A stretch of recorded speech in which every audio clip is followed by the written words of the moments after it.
to start with breaking news tonight at 5 o'clock. Within the last few minutes, we have learned that someone in Multnomah County may have died because of the heat this week. Officials say they're still investigating, but the person died yesterday in Portland. The high temperature yesterday in Portland was 103 degrees.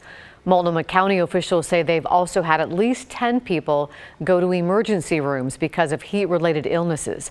We're going to keep checking in on this and any other deaths that happen because of the heat wave.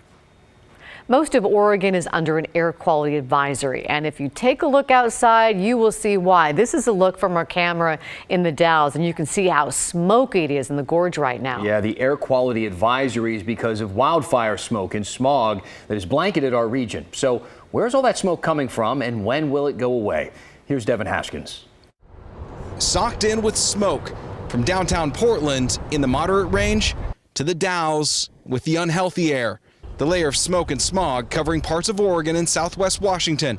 So where's the smoke coming from? So the wildfires most responsible for the low elevation smoke that we're dealing with over the last 24 hours are here in western Oregon. You can see He's talking about the Bull Complex fire. It's just over 850 acres, but putting up a pretty good plume of smoke and sending that our way.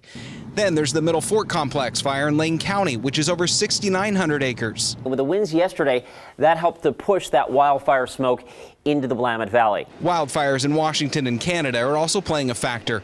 The stagnant air prompted an air advisory in most of Oregon and southwest Washington. So just a warning for people to be aware that smoke conditions out there are getting worse, and that people, particularly if they have breathing problems or asthma or other respiratory illness, should avoid going outside for prolonged periods of time. Some things to keep in mind for those that are most vulnerable to the bad air quality. Stay indoors and keep the windows and doors closed. Put your air conditioner on the recirculate setting. That way you're moving air already inside the home and not bringing air from the outside in. And you could also use damp towels near the base of doors or windows where air might also leak in. The smoke will most likely stick around for a few more days. So with high pressure kind of parked over us, at least over the last couple of days, the air becomes a little stagnant, and so the smoke is just kind of getting stuck and slowly moving around at the whim of the mid-level winds, which aren't very strong right now. Because of the air advisory, OSHA is working with various companies and business associations to hand out particulate respirator masks to workers. In Portland, Devin Haskins, KGW News. Some good advice there. Let's check in with meteorologist Joe Ranieri. Boy, it is nasty out there. Joe, how is the smoke affecting the heat? And you know, Laura, that's a great way to describe it. It is nasty, and it's affecting the heat because we're not really seeing our temperatures as warm as we have been seeing, but still running in the mid to the upper 90s. Official high at the Portland International Airport was at 96 degrees earlier this afternoon. It doesn't matter where you're at, the coast, the valley, or into the mountains. You're going to be seeing a lot of smoke and haze over the next couple of days. Temperature right now throughout the Oregon Cascades is in the low 80s. Now let's look at the smoke forecast. It's going to be really bad the rest of your evening and into a good part of tomorrow. So as we put this into motion, the smoke rather will kind of thicken up a little bit heading into the early morning hours tomorrow, where it's light will be down in the central and southern part of the Willamette Valley. You travel east at all, though, it's still going to be pretty thick and unhealthy to spend any time outside, basically tomorrow and into early Sunday morning. As we go into the rest of Saturday, it starts to kind of thicken up a good part of the later morning hours and into the afternoon. And because of that smoke and haze, the air quality is really going to be affecting us here the next 24 to 48 hours. Here's a live look again from a Rose City camera. Temperature of 96 degrees. If we didn't have the smoke and haze, we could have easily seen our temperatures again for the fourth day in a row with 100 degrees or more. The air quality looks like this, like Devin was just talking about. It's going to be anywhere from moderate to unhealthy the next couple of days. The smoke doesn't clear out until Sunday afternoon, but we're still going to be under that heat wave. We'll talk more about that in just a few minutes. Talk to you again soon. Thank you, Joe. So last month's extreme heat took a devastating toll, as you know, killing more than 100 Oregonians. Most died at home without air conditioning. Well, now one local mayor is trying to help more people get those air conditioning units in their homes. We continue our coverage right now with Maggie Vespa. And Maggie, Beaverton's mayor is taking aim at bans on window units. Yeah, Dan, she is. And this is kind of an industry standard, we should note. A lot of landlords and a lot of property management companies prohibit window units because, frankly, sloppy installation can damage a building, or those units can fall out and hit people below. But Beaverton Mayor Lacey Beatty argues that rationale isn't good enough amid this this extreme heat. So her new mission, first reported by the Portland Tribune, started after this last heat wave. She saw people posting on Facebook, basically saying they couldn't install air conditioners in their homes. So Mayor Beatty started researching, could the city step in and ban rules that prohibit window units? It turns out, no. Doing that would mean rewriting Oregon state law. So for now, she and city staff have been meeting with landlords in Beaverton, encouraging them to lift those bans. What do we need to help you to make sure they're mounted correctly? What do you need to do? Can you get your people out there to help? Like, let's be creative and think out of the box. We had people die in the Pacific Northwest because of lack of air conditioning. So this seems like an issue we can solve together.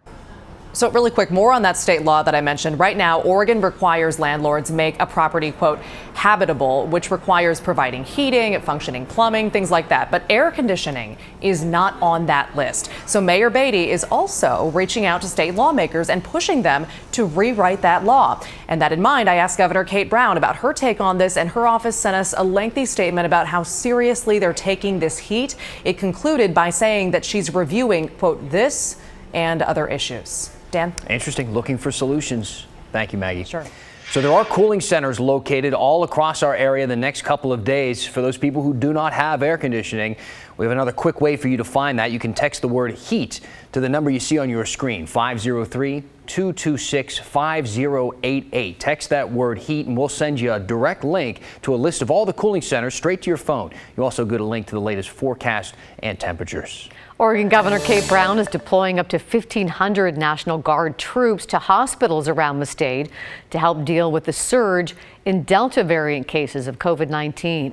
They'll help with testing, handling materials and equipment, and other things the hospitals need. Hospitals are slammed with COVID patients right now. Currently, there are 733 COVID patients throughout the state and 185 people in the intensive care unit. Both of those are records for the state, beating the record set just yesterday. And to put it in perspective, a month ago, there were only 111 COVID patients in Oregon hospitals. This is the first day of the statewide mask mandate in Oregon. It's the second time we've gone through this, and there is a fair amount of grumbling about it.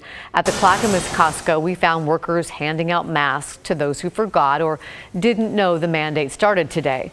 A few refused to wear one, and the workers just shrugged. We checked stores in Multnomah, Washington, and Clackamas counties, and most people were following the rules, although not everyone agreed with them.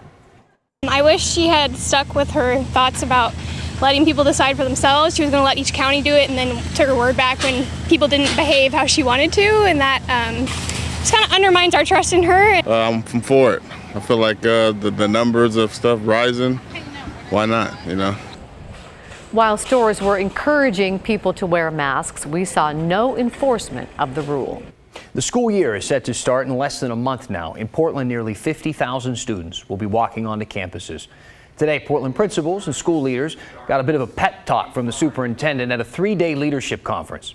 He recognized it's been a tough road, of course, and it continues to be. He emphasized the hope that he has in educators. Among his priorities, making sure students' needs are taken care of. And of course, behind the scenes, we're going to leverage all the additional counselors, all the additional social workers, work with our community-based partners to make sure that, you know, all of our students are really beginning to get ready to learn. Principals and administrators plan to give words of encouragement to their teachers and staff in the next couple of weeks. The FDA has approved a booster dose of the Pfizer or Moderna vaccine for people with weakened immune systems. It only applies to those taking immune-suppressing medicines because of cancer, organ transplants, or other disorders. Health officials are still trying to figure out if and when the general population will need a booster shot.